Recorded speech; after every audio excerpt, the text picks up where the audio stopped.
Gol de Memphis, goleada, o Corinthians fora da zona do rebaixamento e mais de 70 milhões de reais na conta. Vídeo de hoje do canal da Nicola traz novidades sobre o Timão e fala também do Palmeiras, com o opositor de Leila Pereira atacando forte a atual presidente. Preciso te contar também sobre uma declaração polêmica de Diego Aguirre, o técnico do Peñarol que eliminou o Flamengo, assegura que o Botafogo é mais time do que o Fla.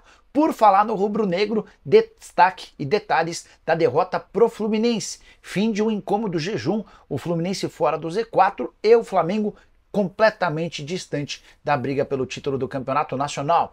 Para completar, tem as últimas do mercado, renovação fechada no São Paulo, te atualizo sobre Fluminense, Vasco, Atlético Mineiro, Cruzeiro e muito mais.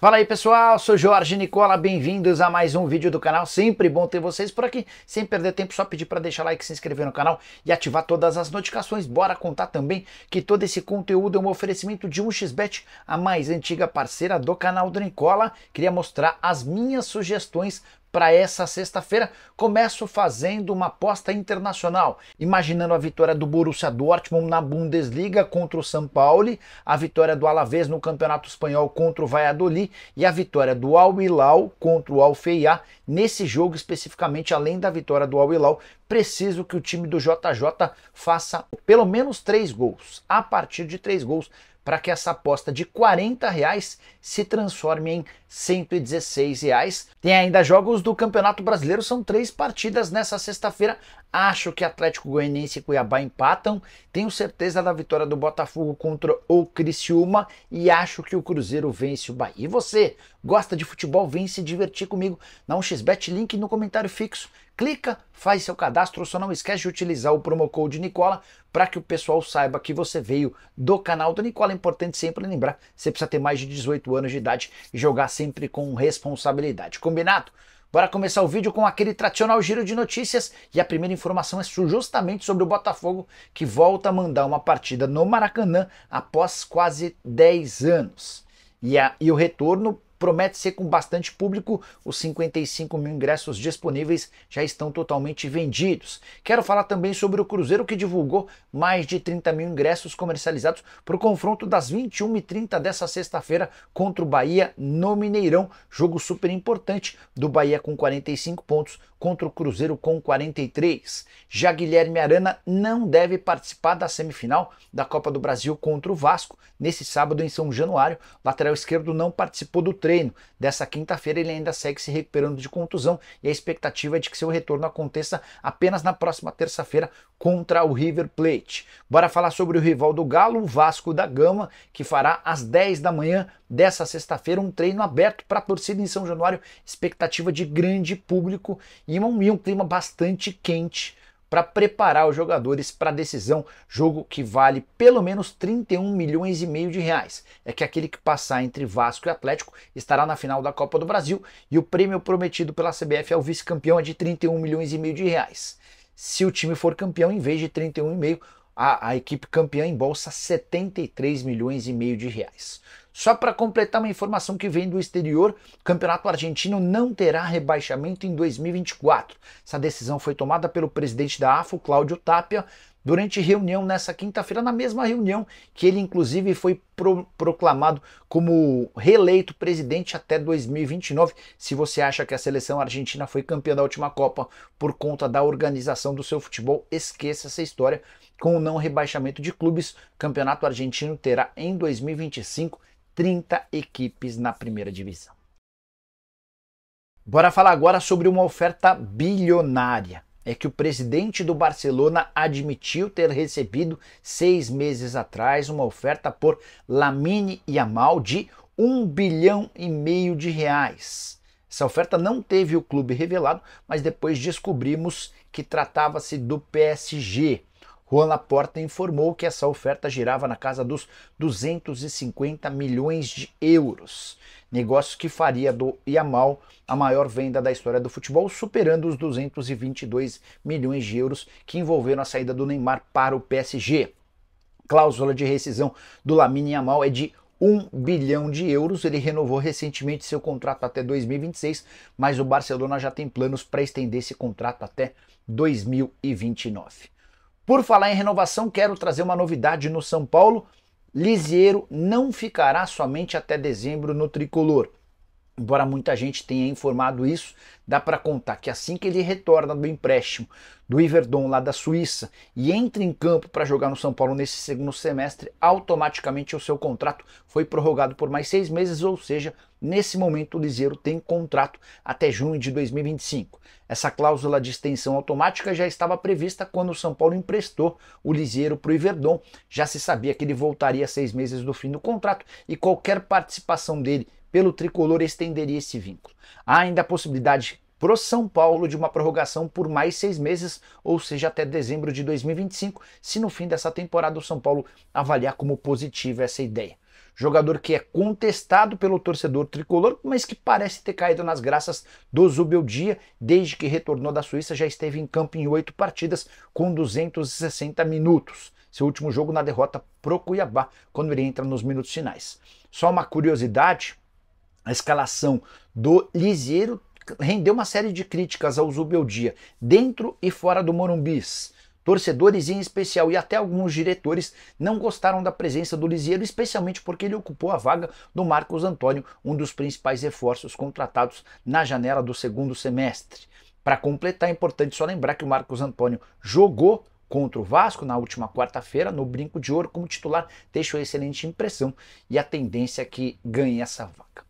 Preciso falar agora sobre Roger Silva, você vai lembrar dele. Centroavante com passagens por Palmeiras, São Paulo, Sport, entre outros clubes, também teve na Ponte Preta, na Inter de Limeira, tornou-se técnico em 2021, a estreia dele foi na Inter de Limeira. E nessa temporada de 2024, o Roger Silva faz o melhor trabalho da sua carreira. Ele acaba de garantir o acesso do Atlético da terceira para a segunda divisão do futebol nacional e disputa nesse sábado a final, a segunda partida decisiva valendo a taça da Série C. O time dele, o Atlético, perdeu na partida de ida para o Volta Redonda no Rio de Janeiro por 1-0. Nesse sábado, em casa, o Atlético precisa vencer por 2 ou mais gols de diferença para se sagrar campeão. De qualquer forma, o acesso para os 4 primeiros colocados já está definido. O que eu queria acrescentar em relação ao Roger Silva é que o hoje treinador com 39 anos de idade está na mira de 2 clubes da primeira divisão do futebol paulista. A ideia é contratá-lo depois do fim dessa partida do Atlético, de olho no Paulistão de 2025. O contrato do Roger com o Atlético se encerra em novembro, ainda não há tratativas para renovação do contrato e essa definição vai acontecer após a final da Série C. Preciso falar agora sobre o Fla-Flu dessa quinta-feira, que mexeu bastante com ânimos das duas torcidas. Para começar, quero contar que o Fluminense acabou com um incômodo jejum de não vencer seu rival há 8 partidas. Eram 4 empates e 4 derrotas, o último triunfo em 2023. Pois nessa quinta-feira, com o Maracanã predominantemente rubro-negro, o Fluminense venceu por 2-0, os gols marcados por Lima e Arias.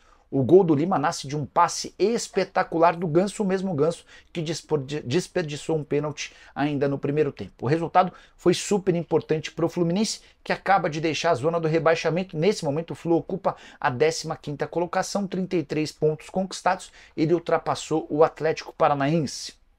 Fluminense e Atlético Paranaense que se enfrentam na próxima terça-feira em jogo atrasado do Campeonato Brasileiro, partida programada para o Maracanã com mais de 14 mil ingressos vendidos de forma antecipada. Queria falar sobre o outro lado, o Flamengo, que não tem nenhum motivo para festejar. Rubro-negro deu adeus de uma forma definitiva a qualquer chance de título do Campeonato Brasileiro.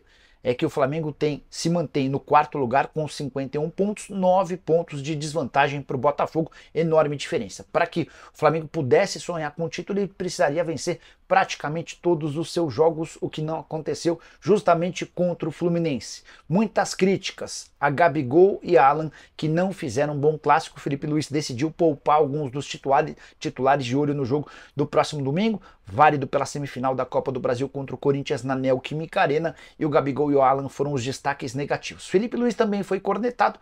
Muitas críticas ao presidente Rodolfo Landim e a Marcos Braz nas redes sociais, de se lamentar que um clube com o investimento do Flamengo, com a folha salarial rubro-negra, o clube mais potente financeiramente da América do Sul, não seja capaz em mais uma temporada de brigar pelo título do Campeonato Nacional. Primeira derrota do Felipe Luiz como técnico do time de cima do Flamengo. Hora de falar sobre o Palmeiras. Savério Orlandi, candidato de oposição no Palmeiras, decidiu bater forte em Leila Pereira. E ele fez uma série de revelações importantes, como, por exemplo, alguns privilégios oferecidos pela presidente para conselheiros, os mesmos conselheiros que na última segunda-feira decidiram pelo primeiro turno um filtro eleitoral no Palmeiras. Na oportunidade, a Leila teve 168 votos, o Savério Orlandi teve 85 e os dois garantiram o direito de disputar a eleição no voto dos sócios no dia 24 de novembro. Os sócios decidem entre Savério e Leila para os próximos 3 anos do Palmeiras. Pois bem, o Savério afirmou que desses 168 votos que a Leila teve, 163 são de pessoas com cargos dentro do Palmeiras. É que hoje o Verdão tem 140 diretores e mais 37 assessores especiais da presidência, número absolutamente assustador. O Savério também contou que a Leila promoveu 2 confraternizações com comes e bebes, além de pagar ônibus com ar-condicionado e ingresso para esses conselheiros assistirem aos jogos contra o Red Bull Bragantino em Bragança e contra o Atlético Mineiro no Brinco de Ouro da Princesa em Campinas. Tudo fazendo parte dessa promoção da campanha dela, algo que para o Savério não pegou bem, e a verdade é que não pega bem mesmo, fazendo campanha eleitoral. O Savério ainda afirmou o seguinte, abre aspas, o que a gente pretende é marcar posição e conclamar pessoas a uma reflexão importante. Nossa associação esportiva vive o momento de sua maior visibilidade, com faturamento de R$1 bilhão por temporada, e precisa voltar a respirar áreas de democracia e precisa decididamente ter transparência em todas as suas relações. Fecha aspas, atacando a Leila pela falta de democracia e por não ser tão transparente quanto se imagina. Savério, que já foi que é conselheiro há bastante tempo, que já foi diretor de futebol e tenta vencer a eleição, a chance é muito pequena, para não dizer zero. Só para completar, o candidato de oposição ainda afirmou que lamenta as condições financeiras do Palmeiras. Ele lembra que um clube que na temporada passada faturou na casa dos 800 milhões de reais, teve superávit de apenas 8 milhões de reais, que equivale a 1% de toda a receita. A grande culpa, segundo ele, é das despesas muito elevadas promovidas pela presidente. Você concorda, discorda? O que você pensa sobre esses números? Use o espaço para comentário para deixar registrada a sua opinião, beleza? Bora mudar de assunto e falar sobre a noite de quinta-feira perfeita do Corinthians. Timão venceu o Atlético Paranaense por 5-2 e deixou a zona do rebaixamento. Era algo super incômodo, jogo delicado, duro. O Corinthians chega a abrir 2-0, toma 2-2 ainda no primeiro tempo e o Memphis Depay, com cobrança de falta, faz seu primeiro gol, um golaço que acaba por aliviar o torcedor corintiano e permitir essa vitória por 5-2. O resultado tira o Corinthians da zona do rebaixamento. Nesse momento o Timão ocupa a 16ª colocação, são 32 pontos conquistados. Quem foi para o Z4 foi justamente o Atlético Paranaense, que tem 2 jogos a menos do que o Corinthians. Um deles será disputado na próxima terça-feira contra o Fluminense. O Timão ainda pode voltar para a zona do rebaixamento nessa rodada se o Vitória, nesse sábado, venceu o Red Bull Bragantino dentro de casa. Vitória soma hoje 29 pontos.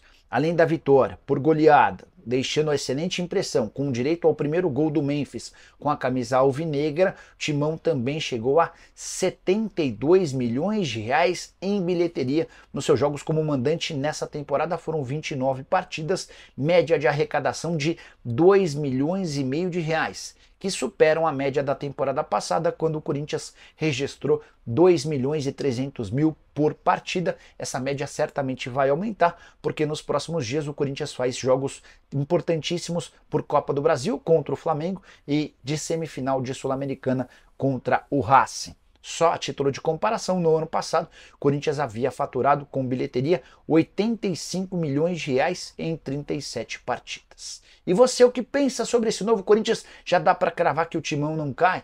E o desempenho dele na Copa do Brasil e na Sul-Americana? Queria que você fizesse uma projeção, uma previsão do que o Timão será capaz nessa temporada. Use o espaço para comentário, registra a sua opinião, tá bom? Bora fechar o vídeo para falar sobre uma declaração polêmica de Diego Aguirre, o ex-técnico de Atlético, São Paulo, entre vários outros clubes, comanda hoje o Peñarol, time uruguaio que eliminou na última fase da Libertadores o Flamengo e que enfrenta nas semifinais a partir da semana que vem o Botafogo, valendo vaga na final da Libertadores. Pois bem, o Aguirre concedeu uma entrevista a uma rádio uruguaia afirmando que o Botafogo é superior ao Flamengo. Vou destacar a frase ou as frases para vocês. Abre aspas. O Botafogo é melhor que o Flamengo. Eles venceram bem o Flamengo e estão em um momento melhor, se referindo ao 4-1 que o Botafogo enfiou no Flamengo recentemente. O Aguirre completa. É o líder do Brasileirão e está pela primeira vez na semifinal da Libertadores em 50 anos. Isso sem contar num enorme plantel. Aí o Aguirre chega a citar jogadores convocados para a seleção brasileira, falando que o Luiz Henrique foi o substituto do Vinícius Júnior lá na seleção brasileira, o Vinícius Júnior que não pôde ser convocado, enfim. Para completar, ele cita o Flamengo, já o Flamengo vinha com alguns lesionados. O Botafogo será um adversário mais difícil do que o Flamengo foi, fecha aspas. Queria muito saber a sua opinião. O Aguirre falou a verdade, ele está certo. Hoje o Botafogo é melhor do que o Flamengo. Se você é comandante do Peñarol, você acha que teria confrontos mais difíceis contra o Botafogo ou contra o Flamengo? Tô para concordar com o Aguirre. Até acho que o elenco do Flamengo talvez seja melhor, mas o Botafogo hoje parece mais pronto, mais equilibrado, mais concentrado, até com o nível de trabalho do técnico também melhor. Só para lembrar, jogadores do Botafogo se destacaram bastante na última data FIFA. Igor Jesus e Luiz Henrique marcaram gols pela seleção. Thiago Almada chegou a balançar as redes pela Argentina. Bom, tô ficando por aqui, só queria pedir para você deixar like, se inscrever no canal. A gente se encontra mais à noite, por volta de 5h30, 6 horas tem novo vídeo e às 7 da noite programa do Nicola. Combinado? Abraço para todos, tchau!